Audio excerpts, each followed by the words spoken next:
If you're living in temporary accommodation, the thing that you dream of the most is a safe, secure and affordable home.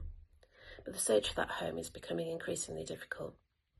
Many will leave temporary accommodation without having found that home, taking up alternatives such as sleeping on a friend's sofa, rather than continuing to bear the living conditions of temporary accommodation.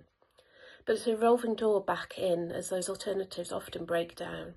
A quarter of people placed in temporary accommodation will have been there previously during the year. The Bevan Foundation and Shelter Cymru believe that the key to a social home is the best way to give people certainty, the certainty they need to rebuild their lives after the trauma of homelessness. But we don't have enough social homes in Wales for everybody that needs them, and there's lots of things getting in the way of building more. Please sign our open letter to the First Minister calling for more to be done to deliver more social homes and to get people moved out of temporary accommodation.